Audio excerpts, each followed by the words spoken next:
Capítulo de hoje, capítulo 10. Bem-aventurados os misericordiosos. Bem-aventurados os misericordiosos, porque alcançarão a misericórdia. As bem-aventuranças ditadas por Jesus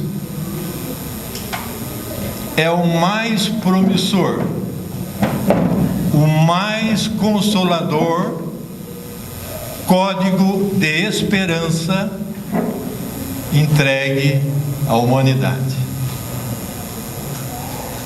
As bem-aventuranças é a chegada do reino de Deus em nossos corações.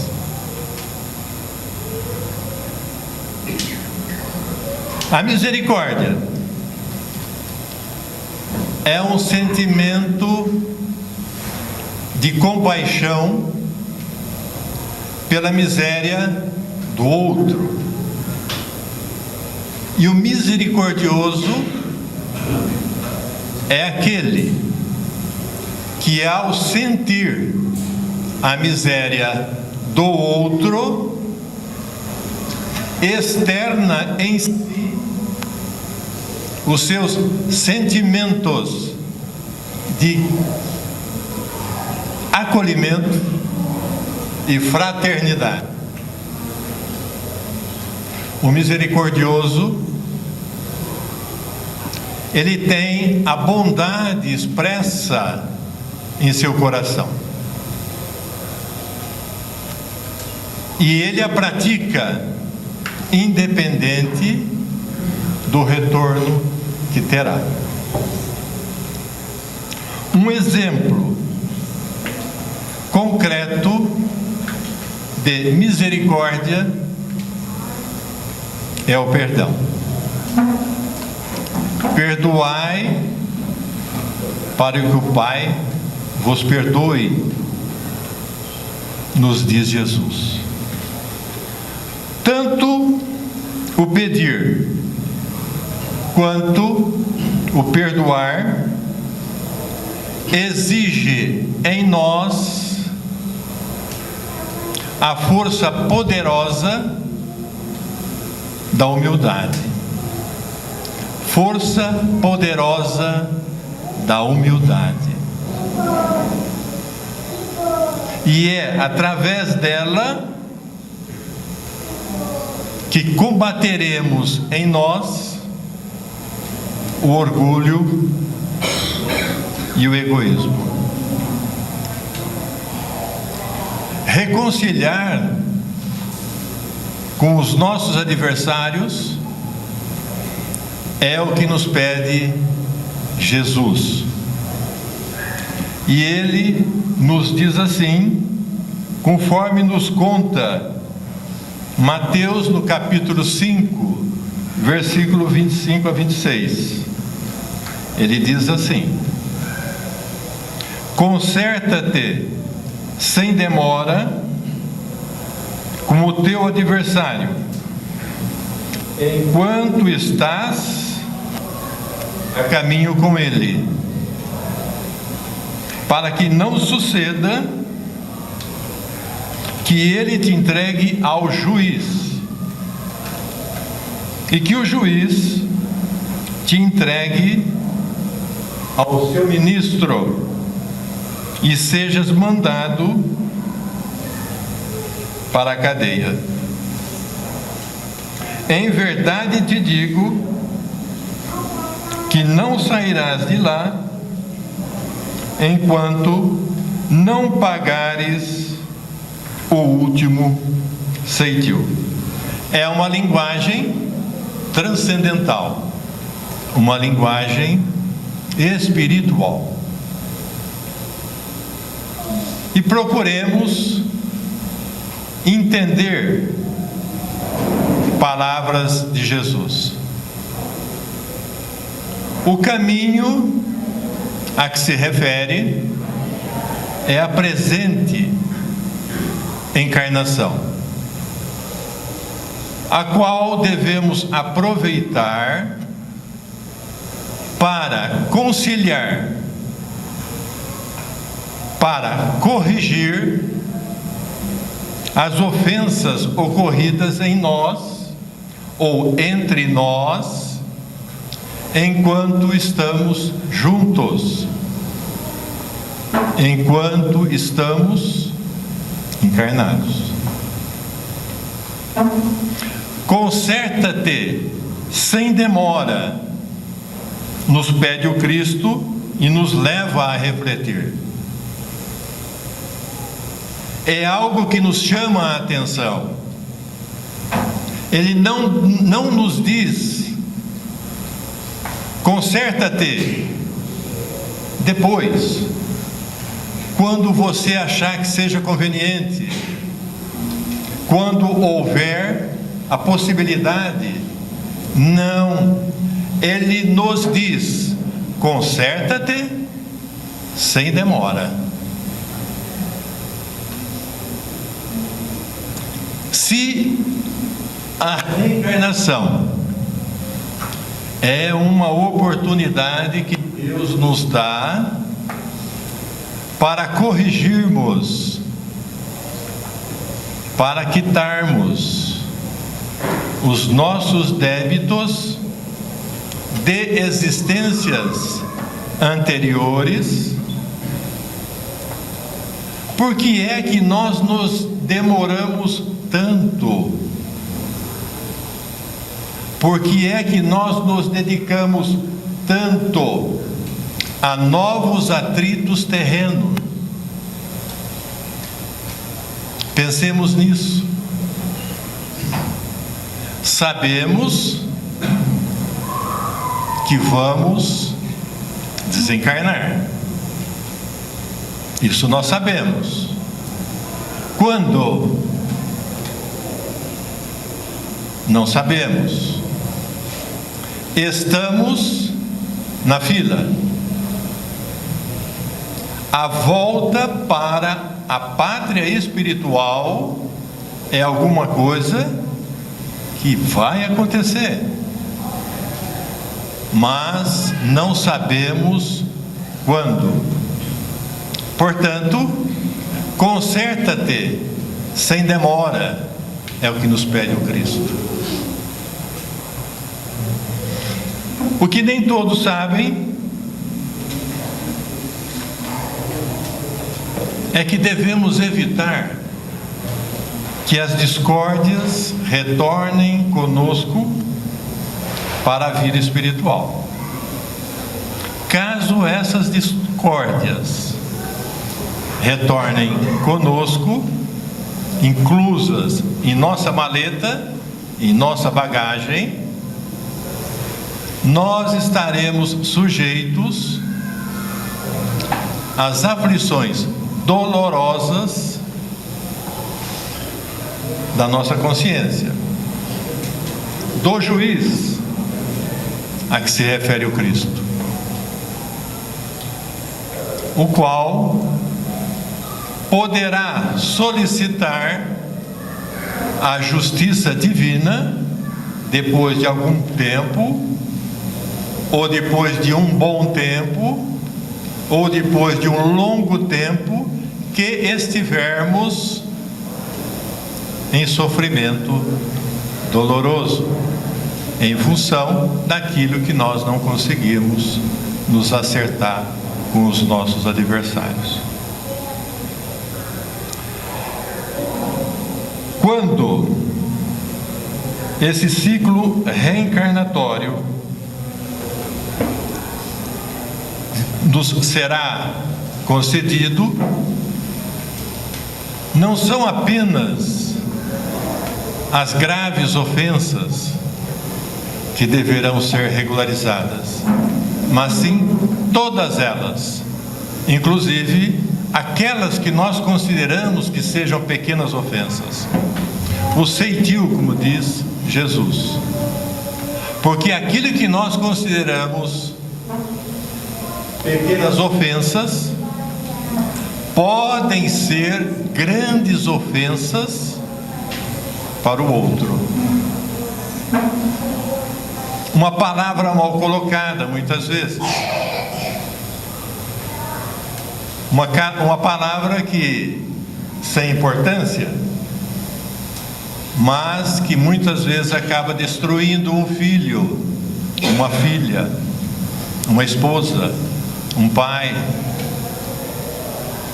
Então, Jesus nos recomenda: será todas as ofensas, até as pequenas. Bem, Deus, em sua infinita misericórdia, Ele nos dá a oportunidade, Ele nos dá a reencarnação, mas a providência de quitar o mal que fizemos é de inteira responsabilidade nossa. É uma providência intransferível, ela é pessoal. Aí, consciência do perdão. Agora, isso feito, conseguiremos garantir uma existência tranquila, paz, e também na futura vida espiritual. Mas, se o outro não concordar com a reconciliação, coração ferido, magoado, não cicatrizado, o que fazer? Quando a dureza do seu adversário não permitir ou não concordar com a reconciliação, fique sereno. Faça preces a Deus para que a brandura do coração do seu adversário se realize, para que ele seja tomado pela brandura. E aí nós consideramos já ter feito a nossa parte. Lembremos aqui o ensinamento de Pedro, o apóstolo, o qual nos diz que o amor cobre uma multidão de pecados.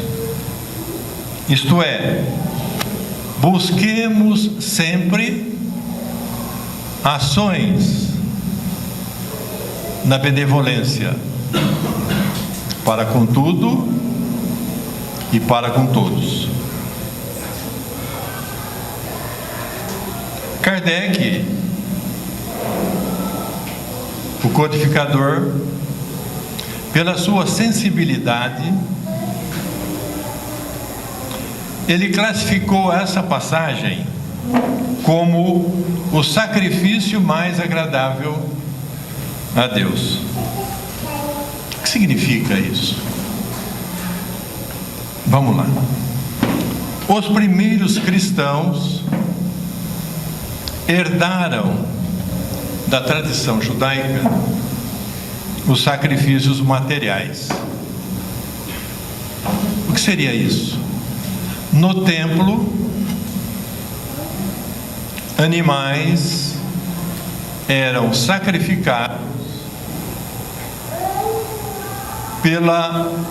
para a adoração, as petições e o agradecimento a Deus.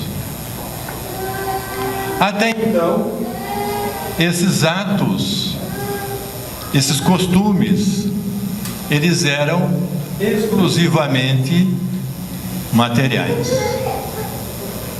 E Jesus busca espiritualizar esses atos, esses costumes, e ensina o sacrifício dos ressentimentos. Vejamos o que nos diz Mateus a respeito dessa passagem.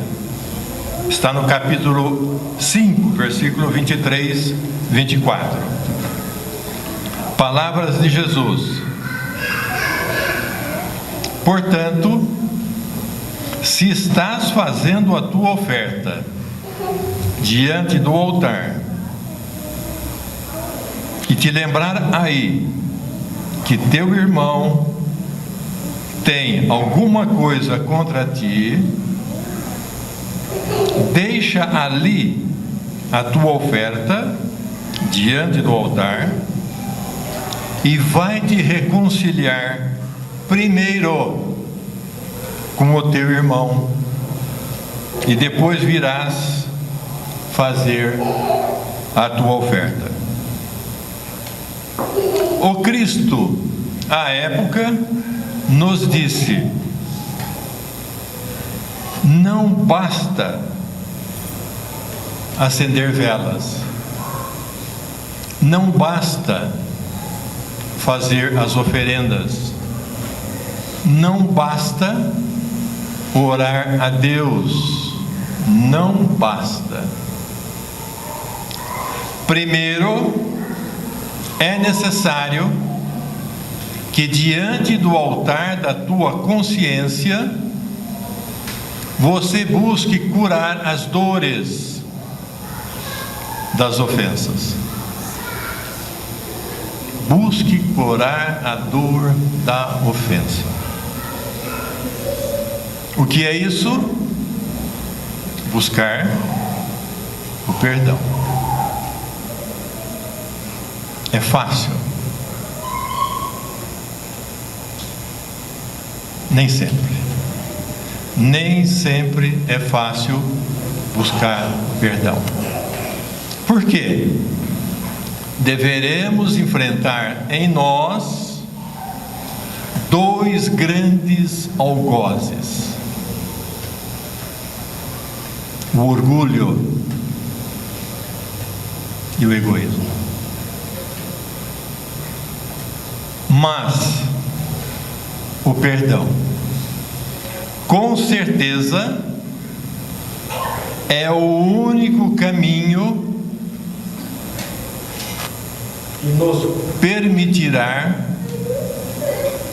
que nos permitirá curar as feridas da alma. Esse é o caminho.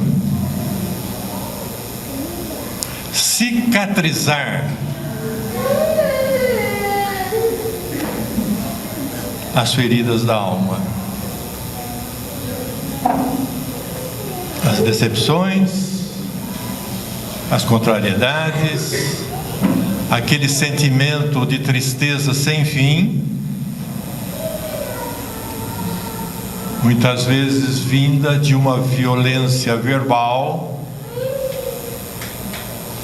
de uma violência física, enfim, dores do ressentimento.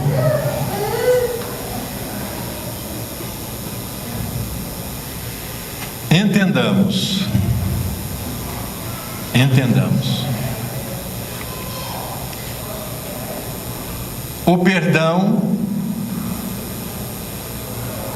em nosso estágio evolutivo, não significa o esquecimento da ofensa. Não tem como. Em nosso estágio, não tem como. Em nosso estágio, O perdão significa a aceitação de como tudo aquilo foi feito. É a justificativa, é o entendimento. O outro nos convence do porquê aquilo aconteceu. E você passa a não sofrer mais pelo passado. Mas no nosso estágio, a ofensa, a lembrança, ela continua. Mas sem o sofrimento. Agora, o perdão com esquecimento é outra história. É outra história. Ele é próprio das almas elevadas. Ele é próprio das almas evangelizadas. Estamos a caminho. Vamos chegar. Vamos chegar. Portanto, caso haja, não nos afastemos dos nossos adversários. Busquemos, sim, desatar aqueles nós infelizes que algum dia fizemos, lá atrás, lá no passado, num momento de insanidade, mas fizemos. E lembremos, as bem-aventuranças é a chegada do reino de Deus em nossos corações. Bem-aventurados os espíritos, bem-aventurados os espíritos pobres, porque deles é o reino dos céus. Bem-aventurados os pobres de espírito, porque deles é o reino dos céus. A humildade é o primeiro passo. É a entrada para a nossa consciência do nosso desenvolvimento espiritual. Pensemos nisso. E que Jesus esteja sempre conosco e nós com Ele. Vamos para uma oração de agradecimento.